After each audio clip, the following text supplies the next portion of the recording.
Yeah, the meeting is live. Okay, thank you. Welcome everybody to the August 9th CVTA Technical Advisory Committee meeting.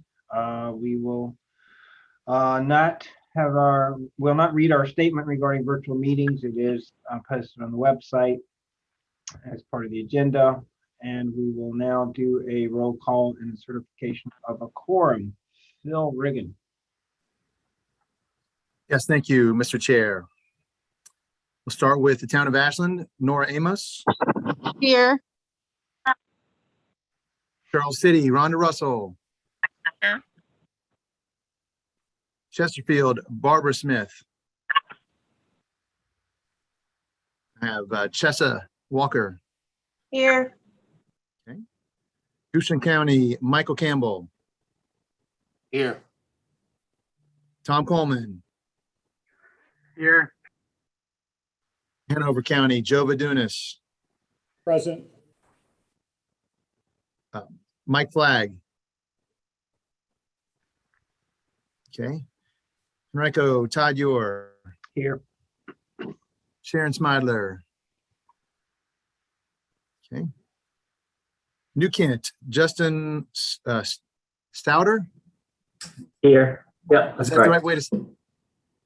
Okay. And Kelly Leduc. Okay.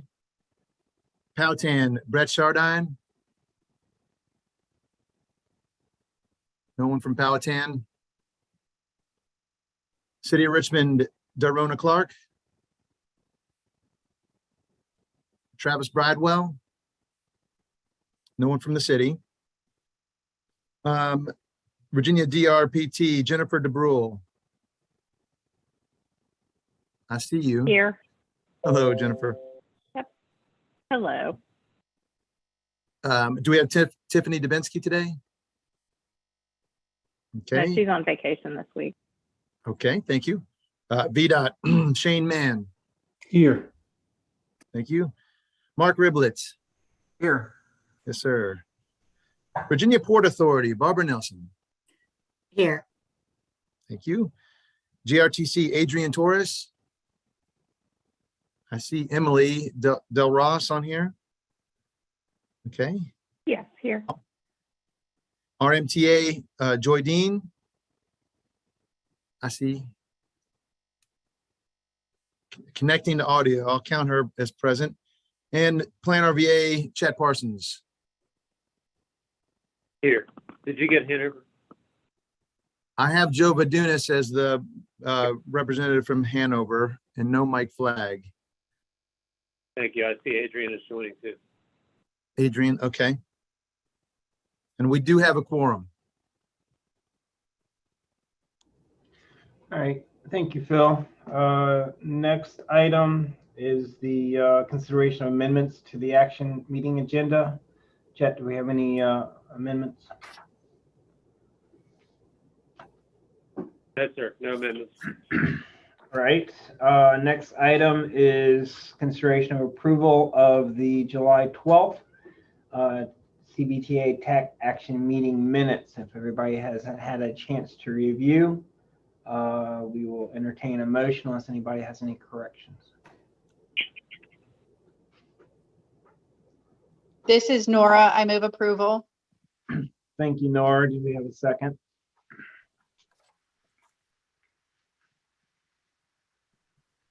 Mike Campbell, I'll second.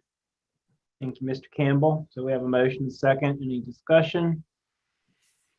Hearing none, we will take a voice vote to approve the meeting minutes. All in favor, say aye. Aye. Aye. Opposed? Hearing none, motion carries. Next item 3, public comment. Do we have anybody signed up to speak, Jeff? We do not. We haven't received anything as of 12:36. All right, thank you. Next item 4, CVTA TAC Chairman's report. I have nothing to report today, so we will move on to the TAC staff update. Chet, will you be presenting that? Yes, I'd be happy to do that. Thank you. The first item, a couple items for your information. Item 5A, AECom has submitted 2 invoices thus far for the work that they did with the CVTA on the Transit Service Governance Report. And they have asked if possible that we would consider an additional $10,000 in fees that they absorbed through the process with additional meetings and work that they did to make sure that the planning process was as accessible as possible and all 9 jurisdictions were part of it. I've talked with the chair, and I think it makes sense from a planning standpoint if the TAC would be willing to make that recommendation for an additional $10,000 on the fee. The original contract was for $49,991. So this would take it to $59,991. And again, I could share. There was a letter that was written detailing the expenses incurred. If you recall, and we went back and did the research, when the authority took action to approve setting aside budget money for this transit service governance report, they approved setting aside $80,000 in the line item for that task. So the funds are there available for this work. It's just a matter of taking that action to approve expenditure of an additional $10,000. So I wanted to bring that to your attention and see if the technical committee had thoughts, comments, further actions requested of staff. Comments, questions, concerns for Chet to consider?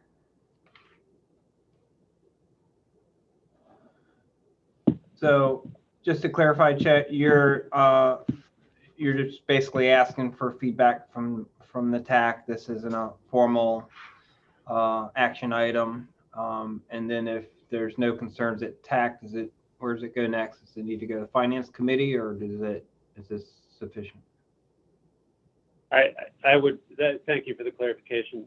My suggestion is if TAC sees the way clear, we would put a formal request through the Finance Committee to then make the recommendation to the full authority. Okay, and the next Finance Committee meeting is on this Wednesday. So would you add it to that agenda, or would it be on the September? I would defer to the chair of that committee and seek their advice. It may be too soon to put it on the agenda for Wednesday, even as a late addition, but we would certainly investigate that. Okay, thank you. So does anybody have any other issues, concerns with this item? This is Justin with New Kent. Just real quick, Chet, was there anything in their original contract where they're supposed to notify us before going outside their original scope, or instead of coming in on the back half? I'm sorry, can you repeat that, Justin? Can you hear me? Am I breaking up? Yeah, you're clear. Okay. Was there anything in their original contract to let us know if they were going to go outside of their original scope for their contract, or they'll exceed the budget prior to, rather than coming at the end and request additional funding? I would have to go back and look at the contract in more detail. They did keep me informed. This didn't just happen at the end after the completion of the work. They let me know through the whole thing that they were volunteering time for a lot of Gotcha. them.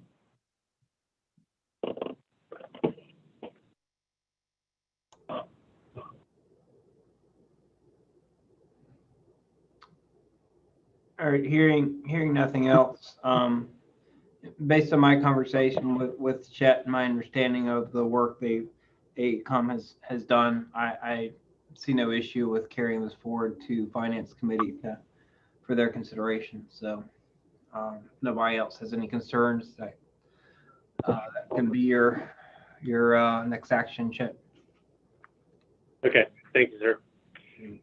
Moving on to item 5B, the meeting schedule for FY22 was included in your packet with a number of, looks like one date to be determined in October, but basically every other date for the fiscal year from July through June is set, and it follows the same process that we follow right now. So unless anybody, I would ask if anybody has concerns about those dates, send me an email and let me know directly, and we will try to work with that. But as you all know, coordinating regional schedules is not the easiest thing to do, so hopefully these dates work. Item 5C, RRTPO state federal budget presentation. If you were not following along or have not seen it, last week, Deputy Secretary Nick Donahue attended the RRTPO policy board meeting and presented a really good overview of, I guess, some historical perspective, but also how the state budget for transportation is assembled and impacts from COVID and what that means for the next at least 5 years moving forward, and how it impacts each of our member jurisdictions. So not directly related to CVTA, but we do have that presentation on our website, and we also have a YouTube recording of the meeting, so you can listen to it in real time, and we can certainly send those links out if that's something you'd be more interested in sharing with your constituents. Item 5D, Personnel Committee is continuing to meet, and I just wanted to let you know that committee has met once, and we're working out our second meeting. I believe it's scheduled for August 17th, but I can confirm.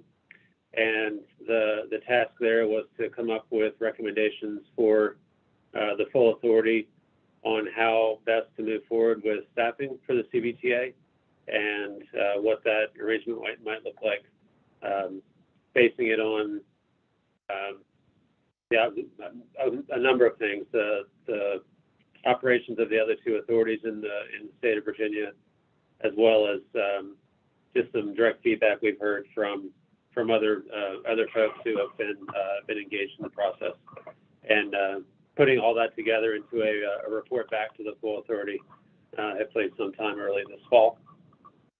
And then 5E, the Finance Committee, that as the chair said, that meeting is scheduled for Wednesday, and there are a handful of items on the agenda for that, and I would just refer your attention there. If anyone has any questions about that, please don't hesitate to reach out. But in the interest of the rest of today's agenda, I wanted to turn it back over to the chair to take to the next item. Okay, thank you, Chet. Any questions on any of the items Chet presented? Okay, hearing none, moves us to item 6, regional project prioritization update. So there's been a subcommittee working on this for some length of time, led by 6 months. Yes, thank you, Chessa. 6 months and how many days and how many hours exactly? So Chessa Walker with Chesterfield County has been kind enough to lead that effort, and Joe Vidunas with Hanover has been the co-chair of that subcommittee. So a lot of progress has been made, and today Chessa is joining us to present the draft framework document to discuss today, review, and ultimately make a recommendation for the full authority to adopt the framework document at their September meeting. So with no further ado, Chessa, I will turn it over to you. Thank you, Todd, and good afternoon, everyone. Before I dive in, I just want to take note of the time. I have to jet at 2:15, so we've got about an hour, but I do have my trusty vice chair, Joe Vidunas, is on to keep the discussion going if I have to cut out 15 minutes early. So as Todd said, we've been cranking on developing the project selection process for the regional pot of the CVTA funds. We've been working on this for the last 6 months. We are very, very close to having a process, inaugural process defined for the full authority to review and consider. So today, I believe the agenda item, it was attached to the agenda item for everyone to review that went out a week ago. In the interest of having, having an hour, I can open it up to some initial thoughts and comments. There are a couple of things. I'm not going to go through every section and read, obviously word for word, but there are a couple of sections that I wanted to throw out for discussion. But if anybody had any opening comments on the how it's structured, the content, anything you want to focus on for today's meeting, I can open that up. Otherwise, I can kind of step through kind of an overview. If anybody had any opening comments or questions. Okay. Hearing none, I'm just going to kind of go through the doc and highlight a couple of things that maybe we didn't discuss or we touched on.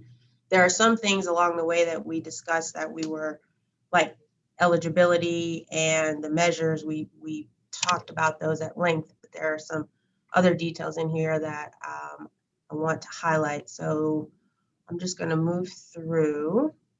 Overview, I don't really have much there to point out. We go from overview to the selection process. Step one, I think we laid it out as a 4-step process. Step one is project submissions. One thing I wanted to note down here under sponsor eligibility and application limits, if everyone recalls, we discussed using the weighted votes for the localities ×2 as an initial limit on applications. I added in, we have some non-voting agency members. I'd be interested if hearing from the group, but I've added that in as them having being able to submit one application for funding. So I will call your attention to that. I don't think we discussed in detail agency members being able to submit applications, but there could be some regional projects that make sense for some of these agencies to be able to submit. So I'd open that up if anyone had any comments on that. If not, let that marinate and let me know. If I keep going. So here's the criteria section. What projects are eligible? Remember, we discussed grouping projects by category. So we've got our 7 project categories: highway, bike ped, transit, multimodal, bridge projects, studies, and PE only projects. So we capture the project types and then we capture the specific criteria which allow for eligibility. And again, I noted in here that we tried to focus on projects that provide regional rather than local benefits. What projects are going to be most regional in nature? And this is kind of where we settled out. One thing to note, there is a link here under highway. Copy this into your browser, take you to ArcGIS. Chet's folks were very helpful, and basically the highway criteria that you see here is in map format. So that might be helpful as you work with your leadership to show them what highway projects are eligible. So Any comments, questions on eligibility that anybody wants to throw out? But we talked about this stuff at length, so if there are any questions or comments, throw those out. All right. Okay, so step 2, once we have our list of eligible projects, we'll have a step in there to screen them. Again, heavy on the title of the document is Regional Project Selection and Allocation Framework. It's a framework document, so if you feel like there's not enough meat on any of these steps and you think it warrants putting it in, but it is just a framework to guide this process. And I think we've captured a lot of the important steps or instructions. So basically, projects that are eligible, CVTA staff and TAC will work together to vet those and make sure we understand scopes, estimates, that the eligibility is met. Note here on the second bullet, make this a little bigger. Second bullet, we say here a third party to review estimates and schedules.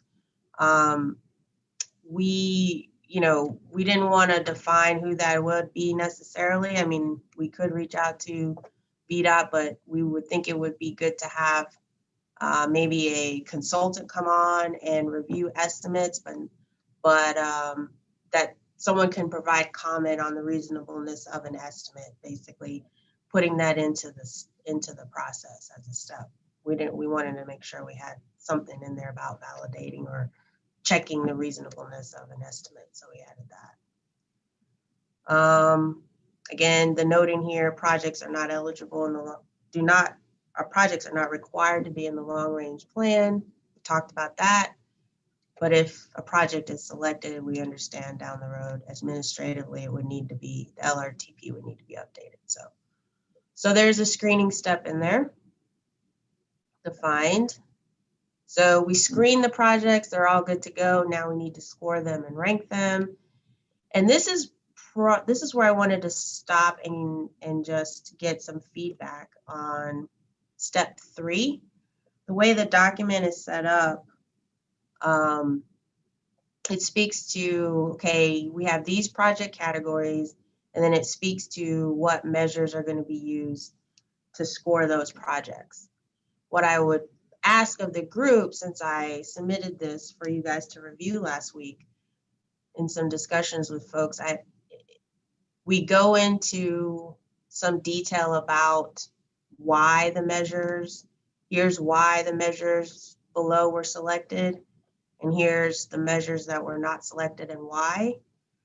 I'm thinking that it might be better to put this narrative, this discussion in the appendix and just say the core goal selected to prioritize regional projects for CVTA funds are this. And then if you want to see how we got here, there's some notes in the appendix. That's a little more consistent with some of the, for example, with the criteria section and the application section, we didn't give a lot of background on how we got there. It's more, this is what we're doing. So I was thinking to be consistent with some of the other sections or with the rest of the document would be to take out some of this more narrative explaining text to put it in the appendix.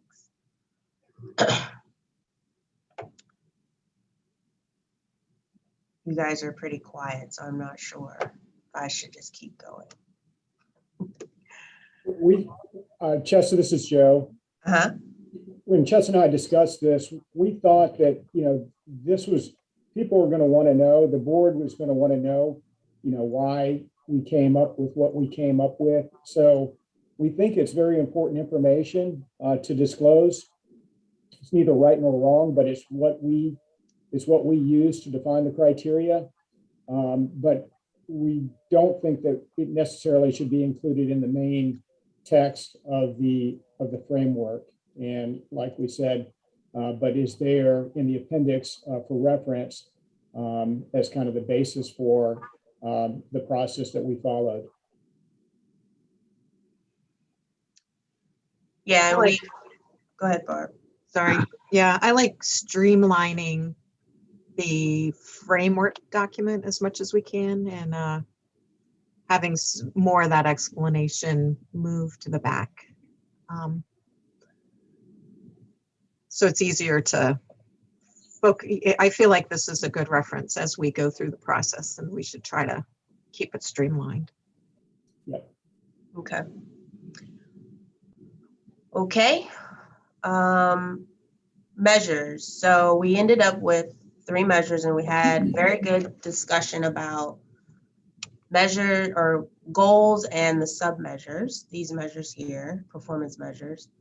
And we talked about renaming isn't really the correct term, but more basically, yeah, renaming to better capture how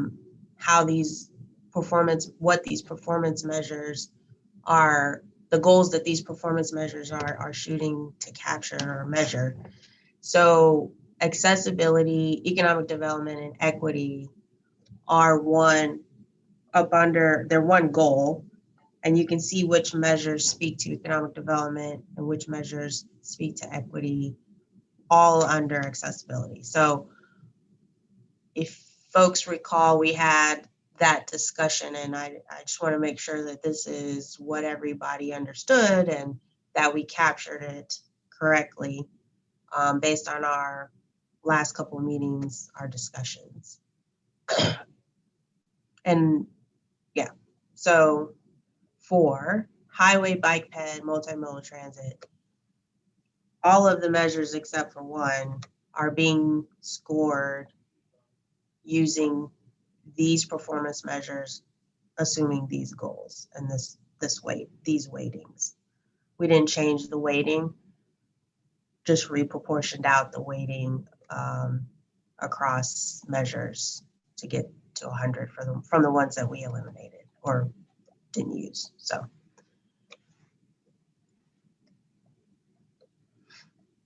So measures, and then bridge projects was the one category that we're going to score or use the score. There are a different set of scores. We talked about using state of good repair is already evaluates benefits for rehabilitation and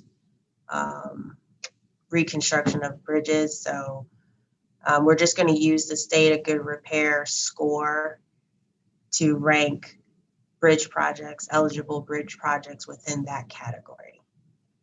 I'll have to fix this error right there, you see? And then we provided a link to VDOT's webpage of state of good repair. They post those scores annually there, and we'll use those to rank eligible bridge projects. All right, I got a blank page I need to delete. Okay, so this is another one I wanted to call y'all's attention to, project selection. And Joe, this kind of cues you up here. I'll throw to you in a second.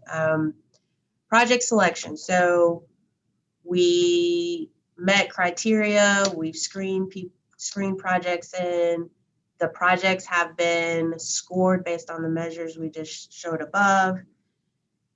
Now, how do we select the projects? So these are the 5 steps that I've documented, again, needing input from the group if we think we need to do this a little differently. But first step is CVTA staff. Those are the Sulabs of the world, and Chet's crew are going to score the projects, and they're going to provide the scored regional projects ranked within each project category to TAC for an initial review and to the full authority as an information item at the same time. So the thought was the projects are scored, they go to TAC, and then we also shoot them off to the full authority so they can start looking through projects, start getting familiar, but just as an information item. Then CVTA staff will request projected annual allocations. We put in here a 6-year window. That makes sense out the gate, for regional funding from the Finance Committee. So what are the projections that we need to be working with as we consider project selection? So this is the bullet I wanted to run by y'all. So thought is that CVTA staff, with the support from, and I didn't run this by you guys, the DOT, DRPT, basically will form a committee of non-locals, essentially, right? Non-locals, technical folks, who will then take the ranked projects and the projected money, how much money do we have, and that they will come up with a recommended funding scenario described that in the allocation process described below. But basically, this non-local group will take a first cut at it. And I think the thought there was that it would be great to have non-local. It's a lot for TAC to take the money and the project rankings, I think, as a group and try to get it down. It's better to react to something because we bring the local perspective. So this was meant to be an outside group of people who sit down and come up with a first cut at it. And then Joe, I'll come back to you. After that, they give their recommended funding scenario to TAC. TAC reviews it, makes whatever tweaks they need to make, and then they make a recommendation to the authority that it goes out for public review, and then it goes out to public review, and then we address whatever comments as necessary, and then that goes to the full authority to vote on project selections and allocations. So I'm gonna pause right there because we've got another little step to this that we would need to incorporate. But Joe and I were talking, and Joe made a really good point that would be great with this step right here when we give the rankings and the money, projected money, I keep saying money, projected allocations, when that information comes to this group to come up with a first cut, to give them some guidelines to work within. And this is where Joe kind of did some brainstorming. And Joe, I will bring up your. Yep, Chessa Dorona has a question. Maybe we'll Oh, take that I first. skipped. Yeah, okay. Hi, Dirana. Hey, Chessa. Hey, Mr. Chair. Sorry I'm late. No worries. Let's see. So just on this project selection, I guess my question was, what do we think that the authority would want to see the projects? And I know you're letting them see the projects before the funding scenario is presented, but does that like create anything? Is it, I'm just trying to figure out if there's like work being done, like for, as far as making the funding scenario prior to the CVTA saying, these are the projects we want. And I didn't know, I had a question here, like how does the CTB process work? Like maybe someone can help me. Yeah, I think it was more kind of, well, I don't want to, giving, I know that folks will be chomping at the bit, right, to see how projects scored, which if I think about smart scale, not that we're trying to be smart scale, but I think the way that works is the scores come out, the rankings come out like January, February, somewhere in there. But I guess that is the recommended funding scenario, so that would be a little bit different. I guess I'm confused whether or not the funding scenario, maybe we have two different definitions of the, because I thought that in the funding scenario, oh no, maybe I'm skipping to the allocations.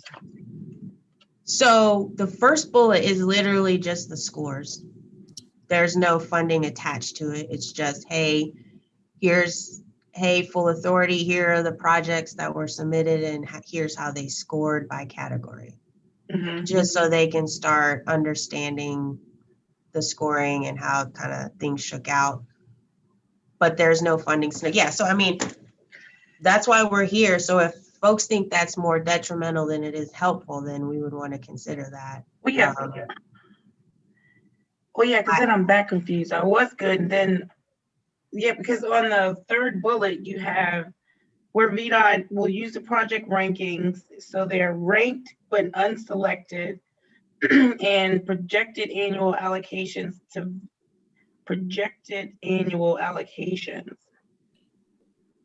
to develop. And I guess just having been talking about, bonding and not bonding, like, Right. I just don't know. I don't know how that occurs. Right, so That's- this, go ahead, Barb. Yeah, that's step 2. Step 2, right. So we'll have the whole list of projects submitted and how they score with step number 1. And then we're going to request from the finance committee the projected annual allocations. And the finance committee may say they'll have a feel for how many projects were submitted. They may say, well, maybe we should do bonding. So here's how much you're going to get. Or maybe they are going to say, oh, it's too early to do bonding, so here's the annual allocations that you're going to get. So they'll give CVTA staff the money to work with per year.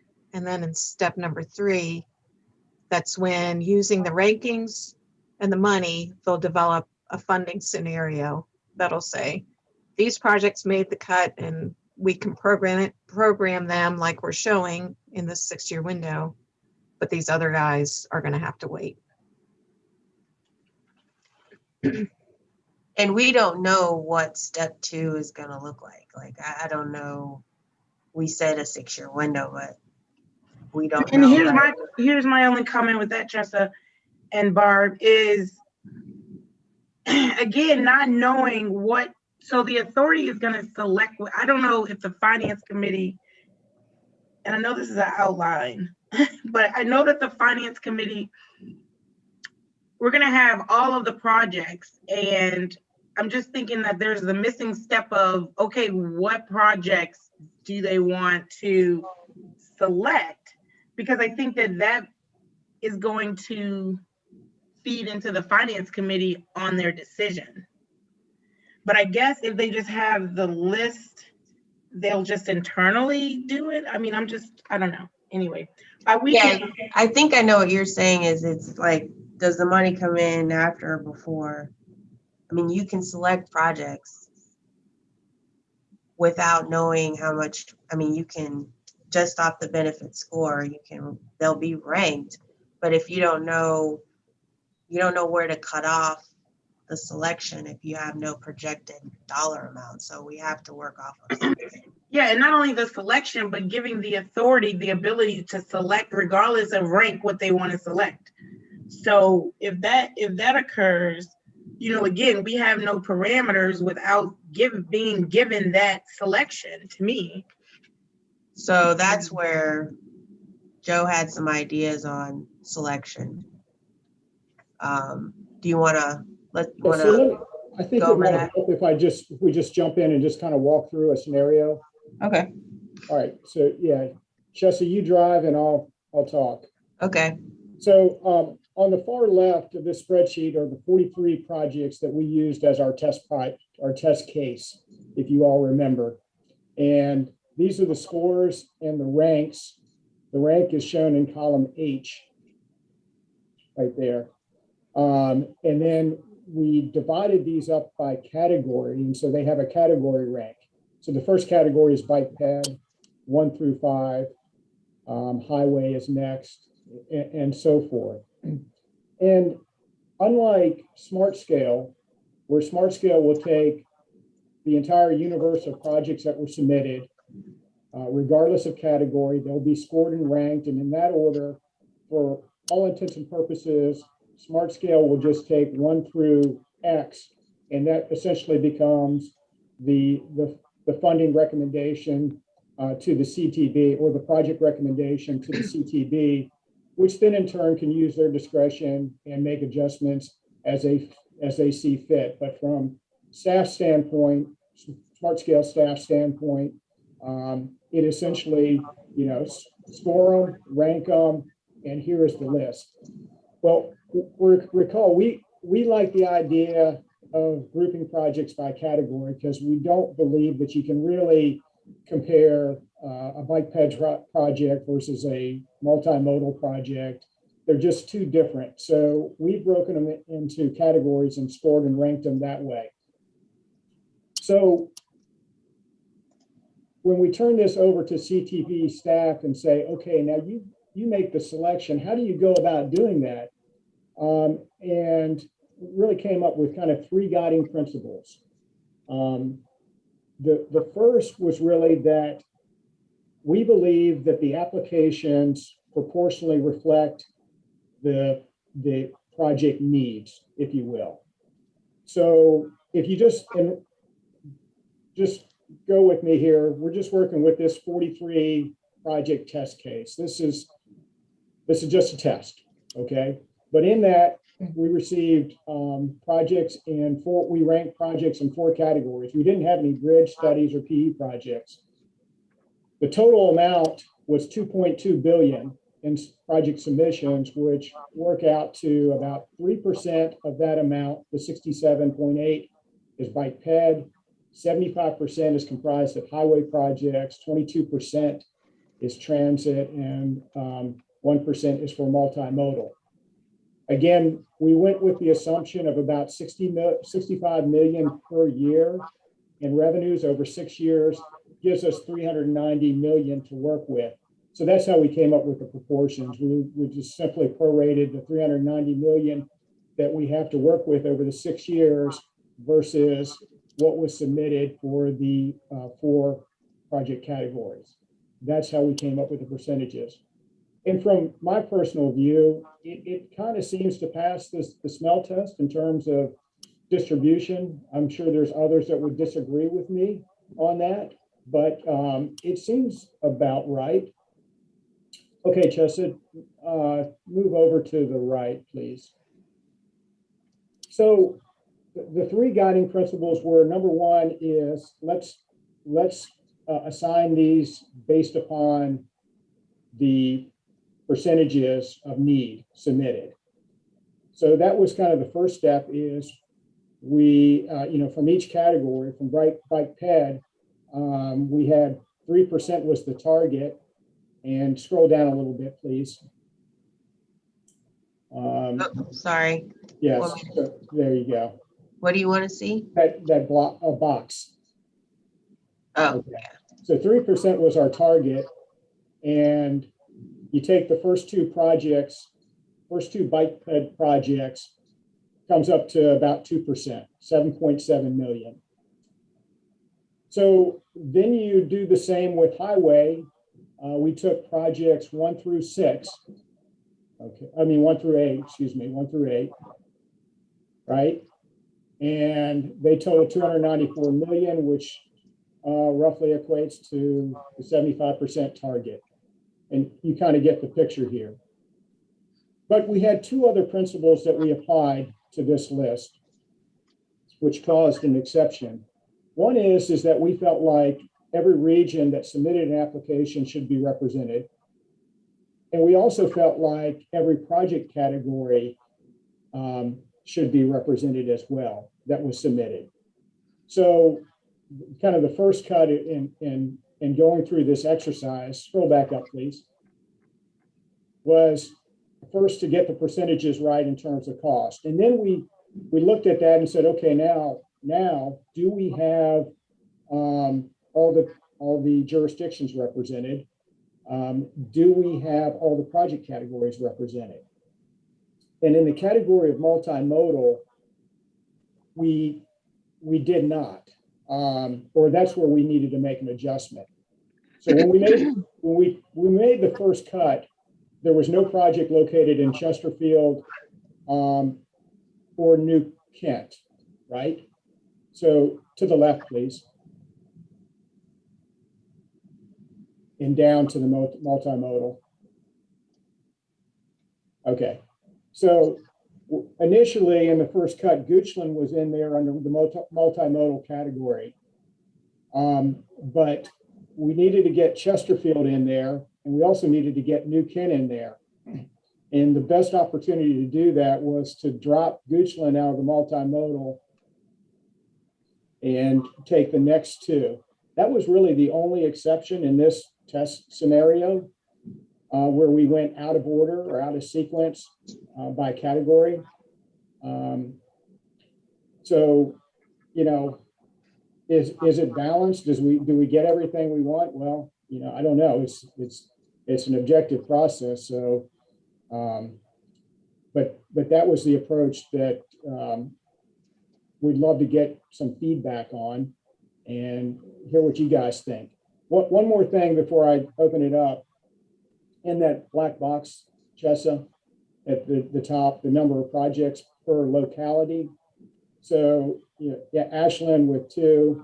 Charles City did not submit an application. I mean, we did not have a Charles City project in our test case, and so therefore no projects in Charles City.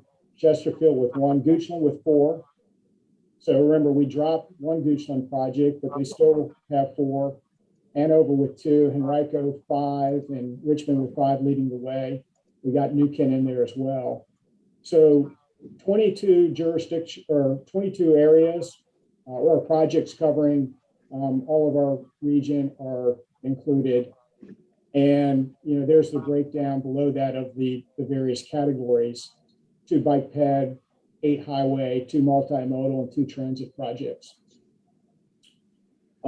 We just about used up all of the money. Now, there's one more step, which would be actually kind of the programming, which would be planning out the allocations over the 6-year period based upon project schedules and cost. You know, I didn't go to that step in this example. This was just simply, you know, how would you spend the 390 million over, or assign the 390 million over the 6-year period of the plan. That's it, Jessa. Thanks, Joe. So again, that first step is to base project selection off of the needs as submitted by the localities and non-member agencies that submitted projects, is to look at the mix of projects. And then whatever our projected funds are is to kind of try to hit these targets. So it's basically using your needs as a way to help inform your project selection. And then you go back and kind of do a review to say, do we think we've got appropriate representation, which I would argue that we kind of dealt with regional projects when we did our criteria. So I'm in favor of the first step using this percentages based on the needs submitted as a guideline for selecting projects. You start top down within each category until you hit this dollar amount. And then you may have to make some judgment calls on how to fill in the ends, if that makes sense. But idea or thoughts on that? This has not been incorporated in the document. I think that would fit in to Third bullet. This would be a sub bullet here or the third bullet. We would put some guideline text to help this group make the selections, the first selections. Thoughts? That's a lot. Jess, I have a question while you have this screen up. Yes, sir. So what point in the selection process do we consider the leverage component? So, because that's a little bit. Yeah, good question. That's a little bit iterative as well, based on maybe how a project scores. Applicant would then, you know, just based on the total rankings, not cost benefit rankings of how much maybe needs to be leveraged to make the project more competitive. So it's kind of a self-informing process, right? Yeah, and I don't know what others think about that. That's a great question. So we put here, very all-encompassing statement, that some of these steps may be iterative until we get there. But, you know, I don't know if, just talking out loud, do we go through these steps, maybe we get, yeah, and then you basically go through it with benefit costs, just how Joe did, and then you have to decide where in this process do you start the do loop of, well, I'd like to see if we leveraged half. I mean, that could go on forever, so we have to be careful. Tessa, Yes, ma'am. would it be in step one where we've got this initial review by CVTA TAC? If someone said, I'm going to leverage half and the project looks really bad on the list, they could come back and say, I want to leverage less, more. I might have it backwards. I want to change my leveraging to see if I can push it up more. I think that's the iterative where we have the chance to do that, is during this initial review. I think I agree with that, Barb, just because if we get too far along in the process, people have already sort of, it's like, oh, this project's not ranking well, so we shouldn't consider it. You're putting out for public comment and it's not ranking well, but then all of a sudden we're coming back and saying, look, we're putting all this other money on it, so now it does well. Yeah, and I think, just Irana, I think that that's kind of good as it goes to the full authority members. If that member or that locality sees importance, they may want to leverage funds and make it happen when they're looking at it this first time, which kind of goes back to just making sure, to my original statement about making sure that the authority members are kind of aware. And I think that having that leveraging point in there kind of makes them really look at what's important to them on that list and consider adding an additional funding if it is more important. Okay, so we'll add some text in here about the scores will come out, take a look, see how you did. Here's your chance to, and is that TAC? That's TAC, right? Coming back and saying, we have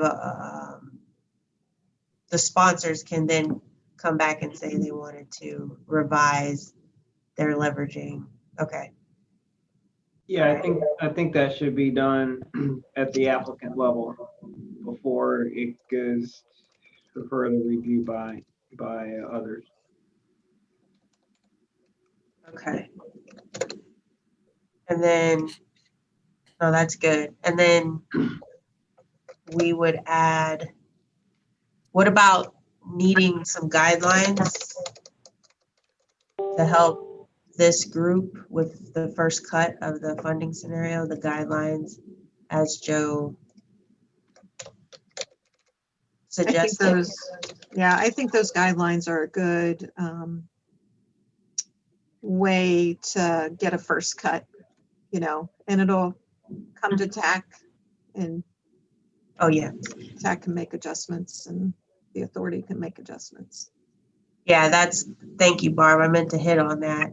So again, this group, this step number 3, is the first cut at it. So like Barb said, TAC will be able to review and make edits. It'll go out to the public. There may be things that we have to react to there. And then you have the full authority who can again make edits. So this is just to have an informed starting point to spur discussion and try to, because it's easier to comment once you have something in front of you. So Chet. Hi. Hi, sorry, I don't pay attention to that very much. It's okay. I guess the applicant leveraging considerations, I think points 2 and 3 there's a whole lot of unknowns right now in terms of allocations. Yeah, And the finance committee and the authority decide what they want to do with the bond market and other methodologies and how they want to proceed with staffing. Those are kind of, I think we need to be able to have like a highlighted cell where you can change those numbers depending on, whether it's 300 million or 2.5 billion. yeah. Once you have the scores, that's the hard part. Yeah. Right. So I think the guidelines are good, but I think it just needs to be clear that depending on what the, I guess there's a role for everybody. There's a lot of stuff here that the TAC is required to do, but the finance committee has a big part in it too. Yeah. Yeah, that is a big unknown. Mr. Broll, you have your hand raised as well. Yeah, I was just going to ask Tessa to maybe elaborate a little bit on what the support from DRPT in that third bullet, what she thinks that looks like. Just a little bit unusual from how we interact with the other authorities. So just trying to understand. Yeah, that's true. I think between CVTA staff, the DOT and DRPT, I think it was just meant to be informed technical folks that would take those rankings. And I mean, there's going to be transit projects on there, highway projects on there, multimodal projects on there. I think we were just wanting your technical, yeah. So it's not I mean, I think, unfortunately, I think that's just part of being an authority that is comprised of local governments. It's such an unusual it's unusual, and while we are equipped to provide input on the technical scoring, I'm a little nervous about making any kinds of recommendations or involvement in how the funding is allocated. I just don't know that that's an appropriate place for us to be. And that's just my opinion. That is very, and having worked with the other two authorities, that is not a place that we're normally involved in those conversations. Oh, yeah, and the locals still are very much involved. This is just the first cut as far as just strictly taking the rankings with the guidelines that Joe went over and putting something together that CVTA TAC can react to and refine before moving it on to the authority to get some public review. So it's more a matter of trying to get some folks that are that are familiar with how programming works and familiar with the process that we're going through. Dorana, you have your hand raised. Yes, thank you, Mr. Chair. Yeah, I had a question to Jennifer's point too. One, because first DRPT can be an applicant as well as VDOT. True. Is one thing. And then the second, I think it still lends way to the staffing needs of CVTA before some of these, processes. I just think that it's a clear example of at least a programming arm that needs to exist for CVT, for the authority. Yeah, we need staffing. So let me ask, what Mark Riblet or Shane thoughts on VDOT, kind of what Jennifer was speaking to. What is your level of comfort in supporting in this way? So I didn't run it by y'all offline, so. Yeah, I think I'm kind of with Jennifer in that, we're happy to support on the technical side. I'm not sure we would want to get involved at all in making a recommended funding scenario. Certainly we'll support you guys as needed, but I'm just not sure that's our role or where we should be. So that's just my take. Mark, happy to hear your comments as well. I totally agree. And I think that the more information that can come out of the kind of assumptions that the CVTA authority may want whomever to make, putting together a funding scenario was relatively easy after that. But yeah, totally agree with what Jennifer and Shane shared. So then that leaves, And if I can, oh, go ahead. I was just gonna say, this may be a place where, in lieu of CVTA staff, like Norma mentioned, it may be a place where you want to have a qualified consultant on board to help with the technical scoring and to develop that first cut of the scenario using the policies that are adopted by the CVTA.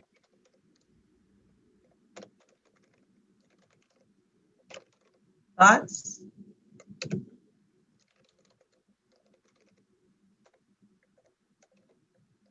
Chet, thoughts on y'all's folks? Capacity to deliver or appropriateness, all of that? If we're using a similar process to what we're using for the long-range plan, then staff technical capacity is there. I mean, we could certainly always use additional staff people if CVTA wanted to supplement our staff with somebody else that focused solely on their stuff. Kind of what the personnel committee is talking about anyway. But yeah, I agree. I mean, I think there's definitely multiple options out there. Okay. All right. So I think we'll leave it as CVTA staff and or with support of a third party or something to that effect. Okay. This is good. Other thoughts on this process, steps? I think it's, as we roll this out, we will be making adjustments and it'll come together. This will help us get it out the gate the first go round, and then I'm sure we'll see how this is going to be different than what we may have laid out, or how many iterations of this.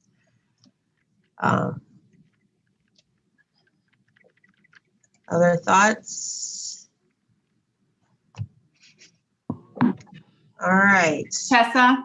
Oh, yes. Hey, hold on, I'll turn my video on. It's Nora. Hey, Nora. So I was kind of waiting to see what other people said, and I get that this is a regional project. Sorry, I'm trying to pull the document back up so I can comment on the right thing. And yeah. So my concern is that Ashland and maybe some of the other localities, that our projects probably aren't going to score well. But then I see your lovely Excel sheet and I think, well, does it really matter? Because there are so many regional projects already that fit these parameters, and we're never going to fund them all anyways. So is it worth me saying that 20,000 number kills us? It might be better to be 13 or 15, and then we have a better chance of applying.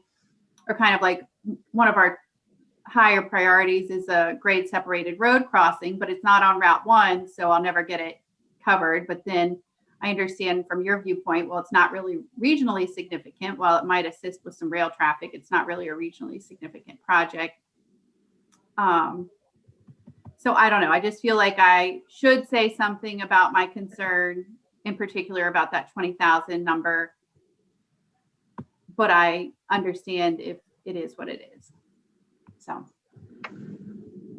Yeah, we had a lot of discussions on what that threshold should be, and it's not, and I keep using the term more regional or less regional, right? Not that any of the, we're just trying to sort through inaugurally coming out with the first cut at this. What are the most regional projects, and how do we sort those out? And we did settle on that volume. I mean, you do benefit from other improvements in the area, though. if there are 95 improvements or other Route 1 improvements or what other, regionally up your way that folks use that may not be specifically in Ashland, but are still benefiting your folks. You know what I mean? I get it. And I want to be a regional player and I'm excited for that. But I also look at the number of gas stations and think about the amount of taxes that are coming from Ashland to the regional pot. And we're never probably going to see those. Yeah, and that's a tough wheel. Yeah. It may not be you don't want to just get what you're contributing, right? Because then it would be this much. Right? It's probably not a one for one, but if there are improvements, I'm sure you have folks on 95 and folks going through Bryant Park Interchange or going through, there's probably other projects that regionally that would benefit your constituents, but I do understand that concern. Now, if we pull out some of these other projects and get them funded with some CVTA money, maybe your other projects will compete. They won't be in smart scale to be, takes them out of that competition maybe, or takes them off of CMAQ RSTP as competition. Some of these projects now won't be competing in other pots, which could be a side benefit. So I understand that concern though. A good point, and I can say I said it. So thank you. Well, Sure. Nora, if I could speak to that a little bit, I know that there's a lot of interest from the regional leadership to make sure every locality gets their fair share within the process. So I think once we go through the first iteration of project scoring and screening, we'll see how that all shakes out, but there's certainly opportunities to adjust the eligibility criteria Sure. as we go forward in future years to make sure everybody's has an opportunity to get projects funded. And to Todd's point, if bonding comes into play and there's a lot more money on the table, maybe you can open up a little bit of the eligibility there. So yeah, that's a good point. Thanks, Todd. I would also add, just to put a finer point on it, in the test scenario that I ran through, 2 Ashland projects, or at least a portion of one and an entire other project were included. So the I-95 54 interchange, 12.8, and then the transit project, which BRT through, which a portion is through Ashland.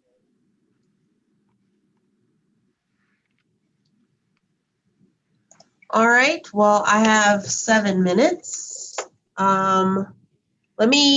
So I don't know how much of the allocation we need to go through any of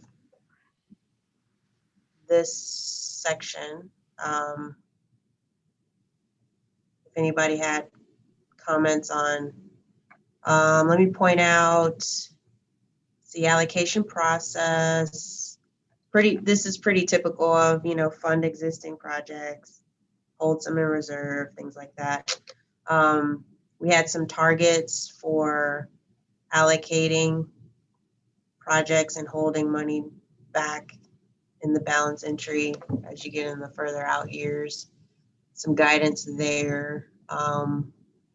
Funding limits, we added a couple of notes on funding limits for studies not exceeding 5% or 3.25 million, and then PE only projects not exceeding 10%. So we did want to put some limitations on those project categories. So any comments on that would be welcomed. And then some discussion on leveraging, overruns, just kind of flying through. Oh, we added a project development, a reporting. We kind of consistent, right, with the local reporting schedule, I believe. Well, we added that we would have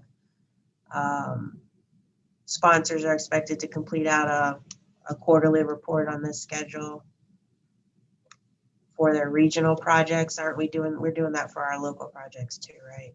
Yeah, I think so. Go ahead, Yeah. Barb. No, forget it. I think it is quarterly. I think CMAC and RSTP is twice a year. Oh, maybe that's what I was, And yeah, then, getting and mixed up. CVTA local is quarterly. So we're just applying that to Yeah. the regional pot? Yes. Is there somebody out there? Oh, I should say there's an option to update the plan quarterly, so that part's correct. okay. Hey, Dorana, go ahead. Yeah, I just had a question. Let me see, I'm gonna work backwards since we're on this slide, kind of.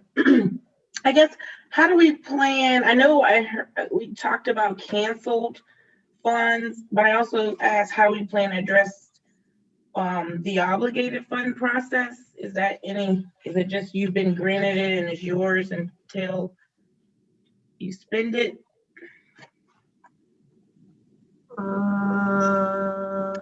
Canceled, I think it was either between 9 and 10 you talk about. Probably need some help with cancel projects. Barb, do Yeah, you so remember I guess under your surplus, it says funds are deemed surplus upon project completion or cancellation. Oh. Yeah, here we go. I love that. How do we treat canceled or are we considering de-obligation?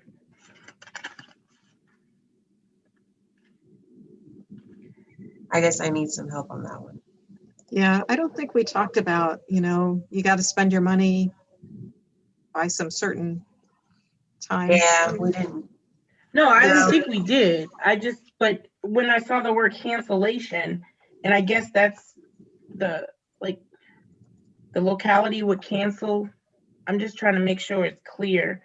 Yeah. Funds are deemed surplus upon project completion or cancellation. Yeah, we probably do need to think about cancellation a little bit because we wouldn't want a locality if they were, or whoever, if someone was administering a regional project to Yeah, go too far down the road without delivering a product. Chestnut Mike Campbell here. I know that that is definitely a good discussion for us to have because I know that our board has been concerned with the idea of essentially a performance index, a deallocation on, spending just like we have with Fed money. So that's something we should probably look at. Okay. So we need to flesh out the cancellation portion of the, okay. All right.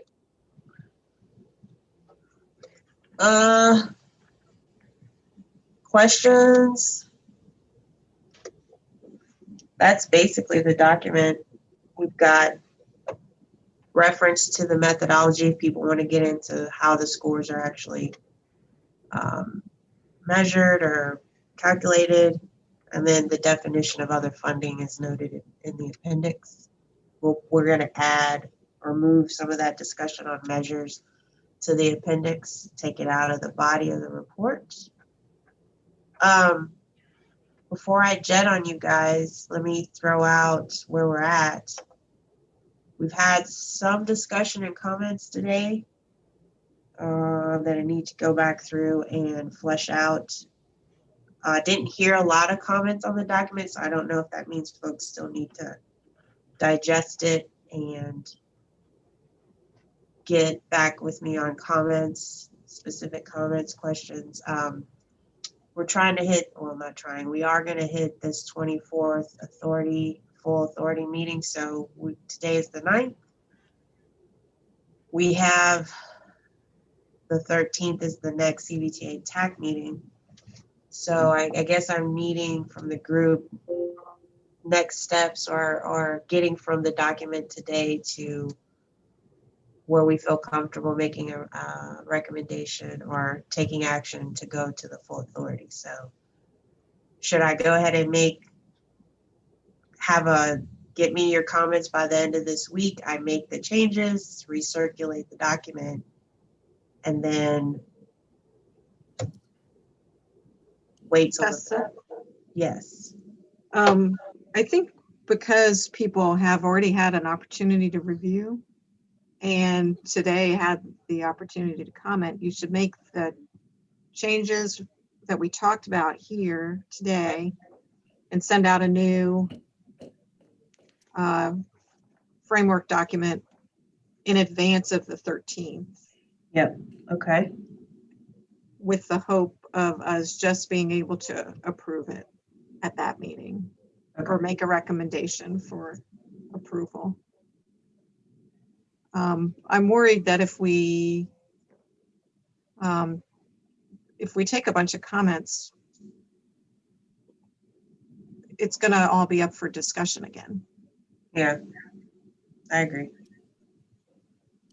Chester, one more thing from Mike Campbell. Yes. So I like the third party estimate validation. I think that's really appropriate.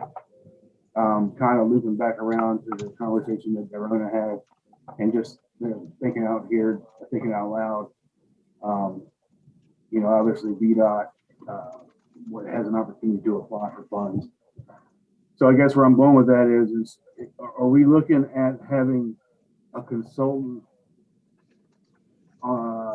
working for Plan RVA, like CVTA, excuse me, or are we doing our own independent third-party evaluation? I mean, I would think that we would definitely want to have one.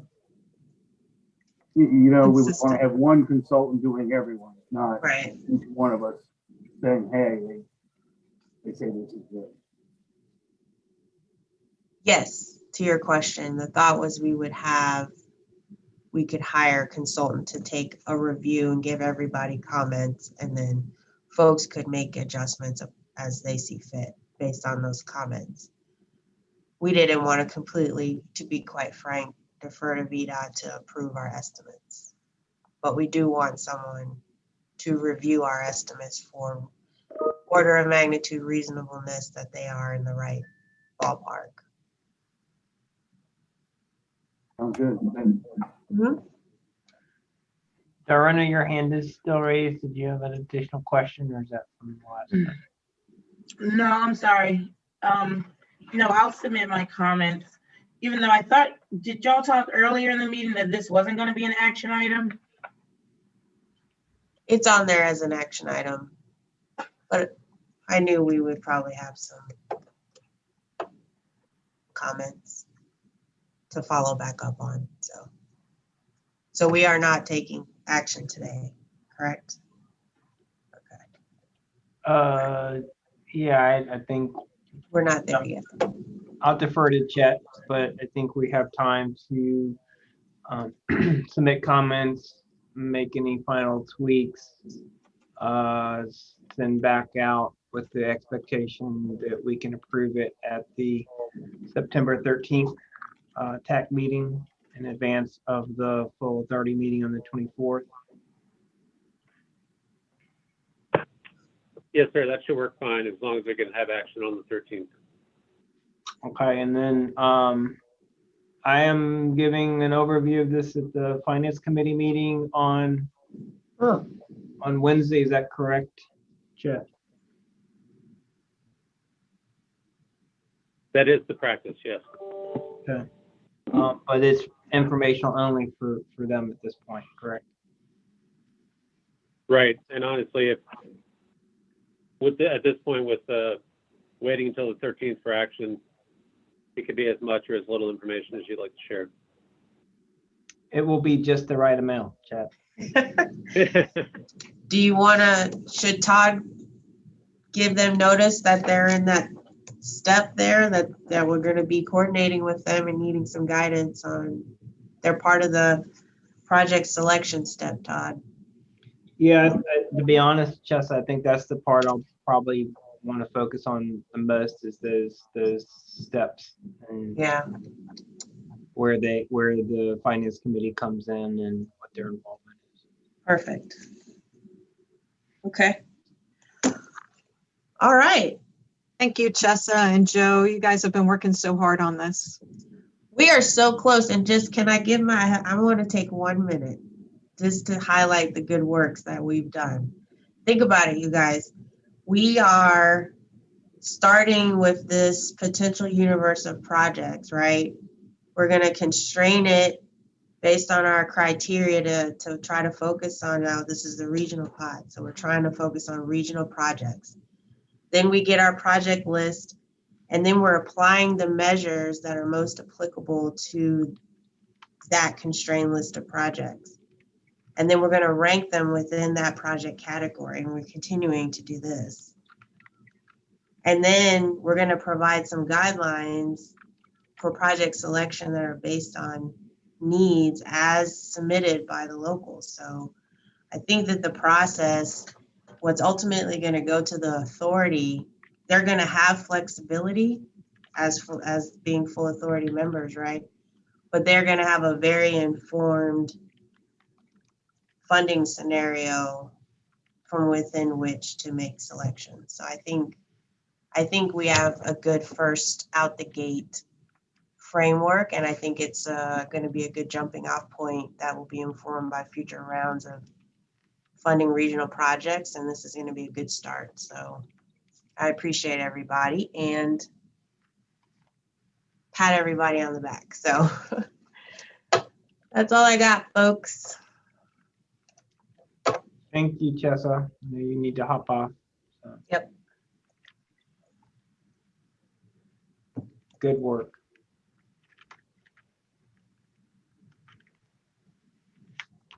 All right. Since we're not taking action on the item at this point, we will move on to item 7, VDOT budget update for the fall line. Mr. Ripley.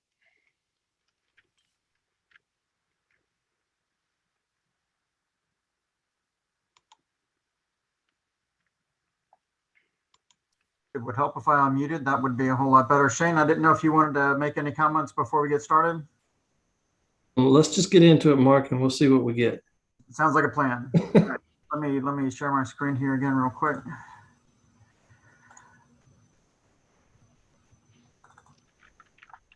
All right, just a quick double check, make sure that you guys can see my screen. Yes. All right. Good work. Sounds good. Okay. Couple of things real quick that we wanted to talk about really quickly. The purpose of today's presentation really is following up from a request that was made to the CVTA or by the CVTA to VDOT at one of their previous meetings. So what we're going to be doing today is really presenting information based on CVTA's request for us to come back and share budget information on what the Fall Line Trail means or needs. Today we're going to be doing a couple of things. We're going to be sharing a summary of the following steps that we took in reviewing where we are on the Fall Line Trail. We did a deep dive into looking at updated estimates for all segments of the trail that are not fully funded at this point. We did it, and to do that, obviously we had to do a current check on exactly what the current funding status and commitments were for all segments of the trail. And just as a quick spoiler alert, following today's meeting, what we will be doing is sharing this presentation with you, as well as a spreadsheet that tabulates all of the information for each of the segments. And what we're going to ask each of the localities to do is provide your comments back to us over the next couple of weeks to make sure that we've gotten it right, that we haven't missed anything, that we haven't made any assumptions that were wrong. What our goal is to do is to provide this information to the CVTA, either the Finance Committee or the Full Authority meeting or both at their September meetings. And we wanted to make sure that we had an opportunity to share what information we had put together with the local staffs in advance and give you guys a chance to take a look at it.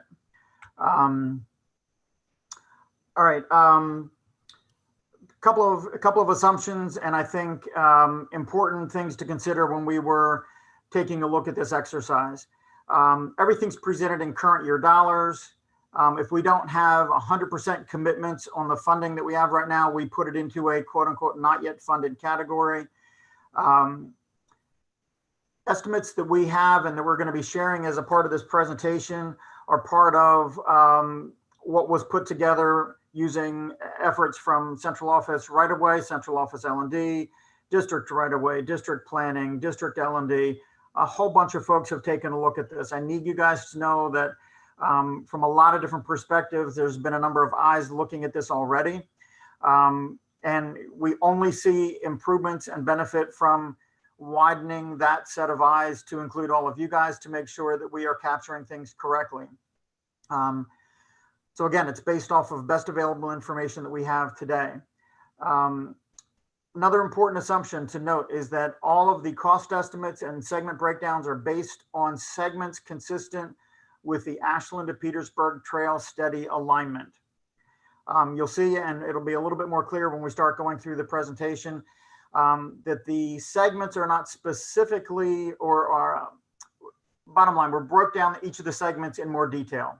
So for instance, if we had an existing partial segment per the ATP study that received funding, then, or an application, we broke that original segment up into smaller pieces. It'll become real clear here in just a second. The other issue certainly is that we're making a couple of assumptions in terms of estimates relative to the fact that we are expecting, for purposes of this exercise only, that we are dealing with typical design bid build projects that would potentially be VDOT administered. If they're locally administered or if they're design build or both, certainly that could have an impact on the estimates. You know, a couple of important points also to note relative to the history of the Fall Line Trail, and you guys are very, very, very familiar with this. But the Ashland to Petersburg Trail Study did not do smart scale level estimate reviews or project validation for projects that have already been funded and been completely through an application cycle. They have that. And this exercise today was to try and bring those other segments up to that same level of validation or deep dive review. All right. So you guys are really familiar with the Fall Line Trail. That is a 43-mile segment covering 7 localities.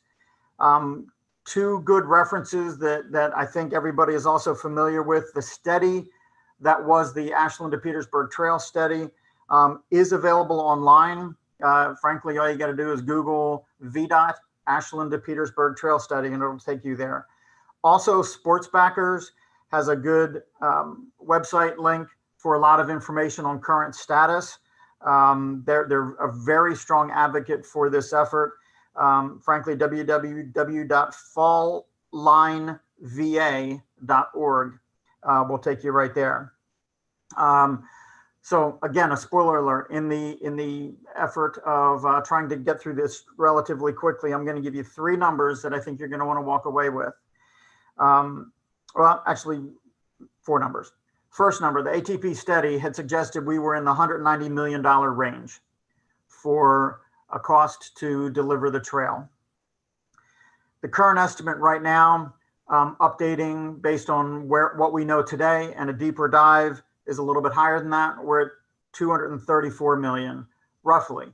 Again, these are not down to the dollar type of estimates, but it's giving us order of magnitude, scope of what we think we are. So we're a little bit higher.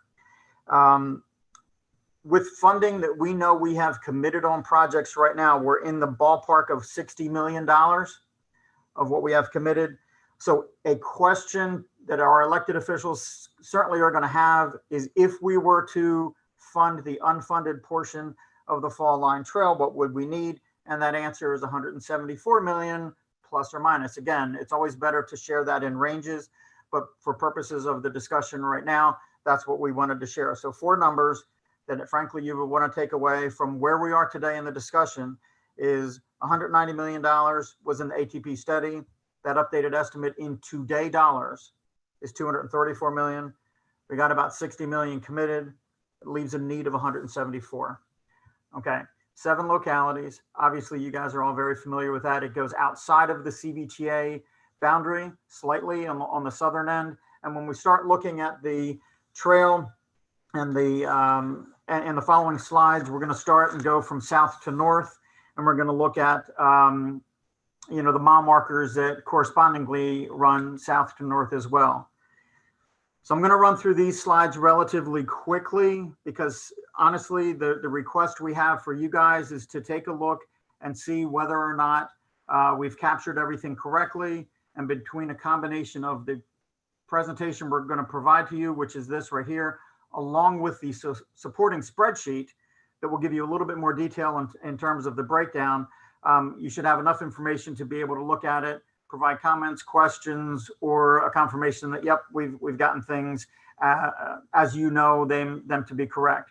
Okay, so the first segment, the first 2.8 miles coming south or from the south are broken down for purposes of this exercise into 3 segments, segment 1A, 1B, 1C. All right, map on the right is the general kind of regional location of where that segment is. The map on the left is the more detailed map view of where the segment runs from in terms of point A to point B. Okay. So we do have a portion of this segment funded, identified on the left. You got to love the red, yellow, green kind of approach that we all are familiar with. So green, yep, we've got funding on the project. We do have a pending TAP application for the segment identified on the right. And again, we've got mile markers and costs and lengths associated with that. All of which, if that happens to be in your jurisdiction, we would ask you to take a look at and confirm and make sure that you guys are okay with that. I will share that for purposes of asking localities, we will certainly need to ask the localities that are outside of the CVTA boundary. So in this case, Petersburg and Colonial Heights, we would certainly allow them to have the opportunity to take a look at this and provide their comments as well. All right, again, the flow of this presentation is going to talk about each segment, what the segment encompasses, what is funded, and this slide shows what's not funded. Clearly on the left-hand side, we've got a segment that has no funding and no application. What's yellow on the right is not funded, but it does have a pending TAP application. So while it is not funded, we've got some activity that we felt that was important to note. All right, segment 2. Interesting, that was broken down into 4 different segments at this point. It's almost a little over a 10-mile segment. So we're now a quarter of the way through the trail at this point. On this particular segment, we have no portions that are currently funded. So the remaining slides are going to be a little bit different in that we don't have funded projects to share or applications. Segment 3 takes us almost another 6 miles. We broke that down into several segments as well. Again, the regional location of where that segment is on the right and the more detailed view of that on the left. We have several sections that are funded and we have several sections that are not. Okay. So again, what we're trying to do is show graphically where these segments are located, where we have needs, so that as we start to look at how we potentially can put projects together, we can figure out maybe a best option forward or work with individual localities to try and help bundle some projects together, if in fact that's the best way to move forward. Okay, now we're doing almost another 6 miles on segment 4, again broken down into several segments similar to the previous ones. We're crossing the river now, so we're up in the city limits. And according to the alignment that was provided or selected as a part of the Fall Line Trail recommended corridor, one of the segments that was identified obviously is the Potterfield Bridge as it crosses the James. And what this slide is showing here is it's identifying that as a completed segment right now. So a little bit different than the funded pending application or not funded at all. This one is actually complete. So good news there. Then we have other segments along this section that are funded. And it's important to note that when you look at these subsegments that are in section 4, all of these subsegments are funded. That's really good news. That runs south of the river. I will say also that there are a number of folks here at the district that helped on this effort. I believe Liz McAdory is on the call, and Liz, if I am venturing or missing something, feel free to jump in and keep me straight. All right, segment 5, going another 3.5 miles at this point, north of the river, starting in the city of Richmond and continuing north from the James. Again, we're talking about some segments that do have funding, as well as segments that do not have funding at this point. Segment 6, we're getting towards the end. We're going from another 7 miles approximately. Again, sharing the information that we have relative to the breakdown in the individual segments. Funded segments at this point, again, a combination of some that are funded and some that have pending applications. I'll note on the lower right, we have a pending HIP funds transfer through the TPO that would support funding on this project and get us potentially to a fully funded status. So it could change that segment from a yellow to a green if that's approved. So there's some good news there for that one. And again, continuing on segment 6, because we had a number of segments in there, another application where in Henrico, they are funding PE efforts on a phase on the segment on the left. Okay. And then again, some segments that are not funded at this point in terms of remaining segments, sub-segments of section 6. Got to have a little bit less of a tongue twister on this one. All right, last segment that we want to talk about right now is segment 7. It's the remaining 6 plus miles on the 7 miles actually on the trail. Again, broken down into individual segments, as well as ones that have applications and one that have funding, as well as ones that are not yet funded right now. So where do we go from here? Okay, a lot of information. Absolutely not requesting any approval or final comments today by any stretch. What we want to do is to give every member of CVTA TAC, as well as our jurisdictions outside of CVTA, an opportunity to look at what we've put together here. We would ask for 3 things generally. Make sure that we've got the segment termini as you would expect, because a lot of these segment termini were based on applications that you have submitted to us, okay, or to someone to seek funding or funding approval. We would ask that you look at the costs associated with each segment. And to that end, to help you with that, we will be providing you a spreadsheet that summarizes a little bit more detail, more than what's on the presentation here.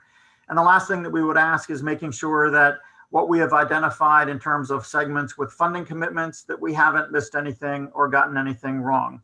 Certainly, we are well aware that funding commitments can come from a variety of different sources, some of which are local, and we may not specifically know about that, and that's okay. But we want to make sure that we include that and share that with anybody who is interested.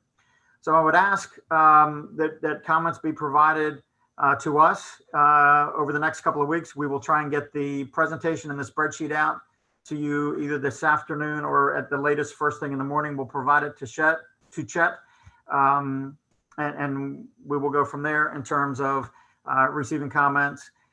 If you want to provide them to me directly, I would ask also that you copy Liz McAdory and Jason Williams. I think that will keep that easier in terms, and Shane as well, in terms of just making sure that any comments that we receive, we get them out to our audience here internally as quickly as possible.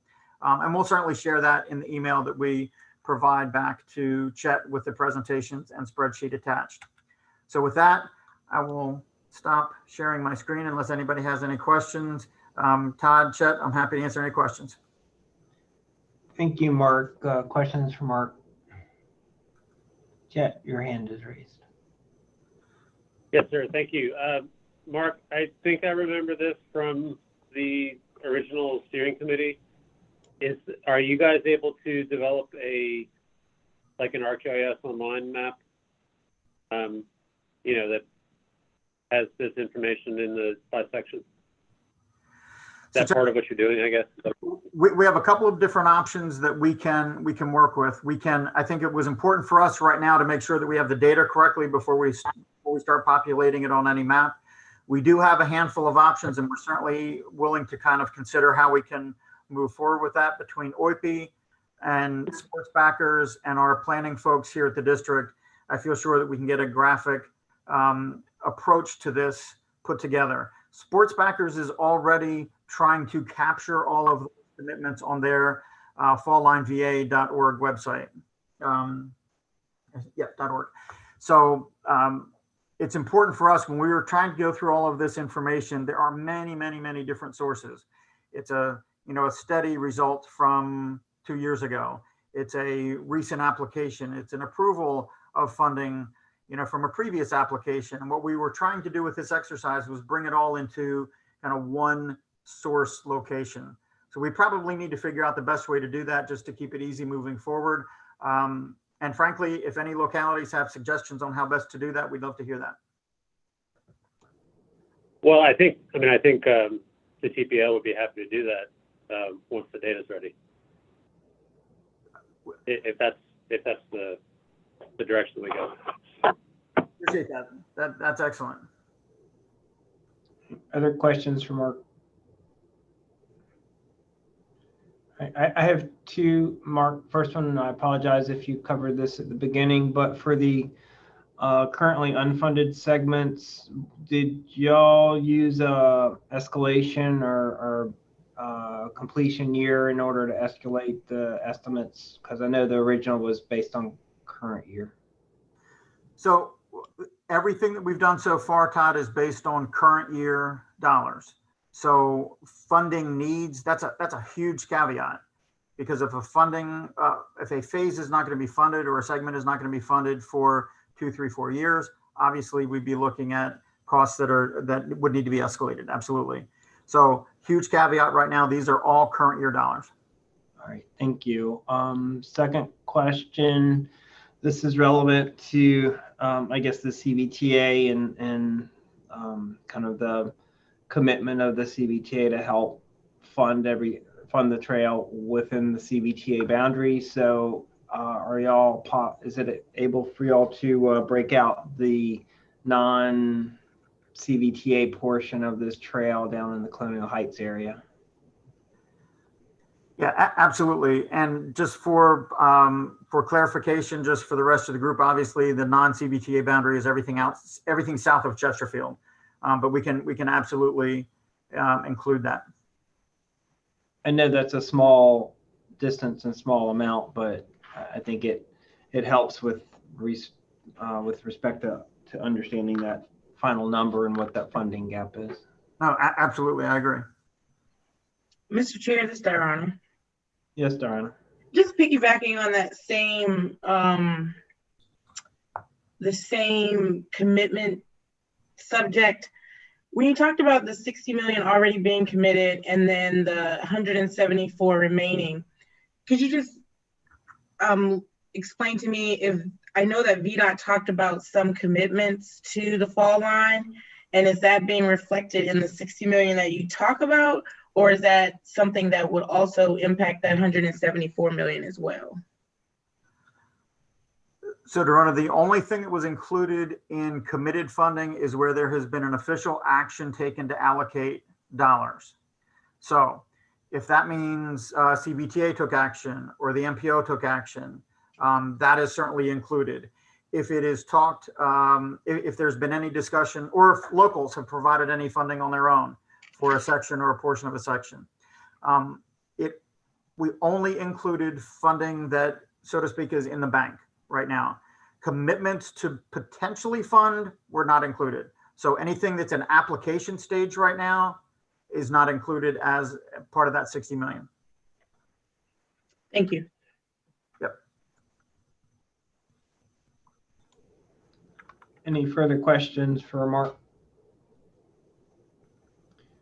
All right, so you're going to be sending this out to us for more review in the next within the next day? Correct, absolutely. All right, and you'd like comments back from everybody by the 23rd, which is 2 weeks. If you could, that would be great. And frankly, if you need more time or if you're having some issues, if you could just let us know that too, that would be helpful. But hopefully 2 weeks is going to be good to allow each locality to review. And then following receipt of all comments, you're gonna incorporate any adjustments, and then what's the next step after that as you see it?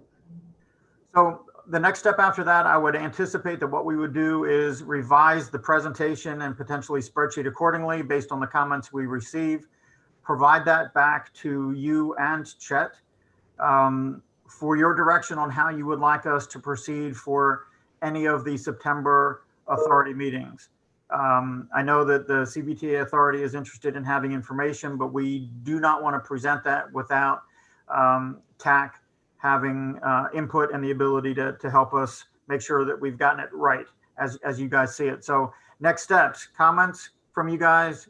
Number 2, us revising the information accordingly. Step 3, providing you an updated presentation, and then looking for you guys to tell us how you would want us to proceed in terms of presenting to anyone else.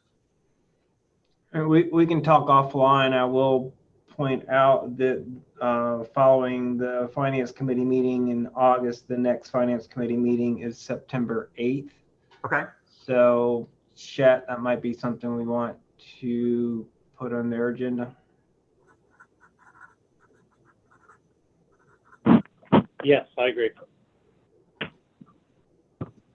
All right, if we have nothing else on this item, thank you, Mark. We can move on to item 8, CVTA Tech member comments. Anybody have any comments?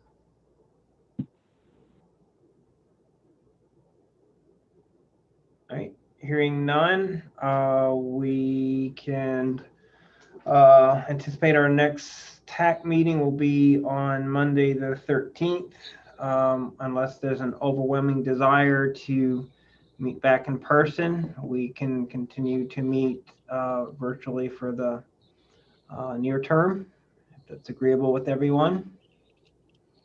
I see heads nodding. Does anybody actively wish to meet in person? I see heads nodding in the other direction. So, and for those that don't have their camera on, your silence is going to be taken as you're fine meeting virtually as well. So. With that, if there's nothing else, we may adjourn the meeting.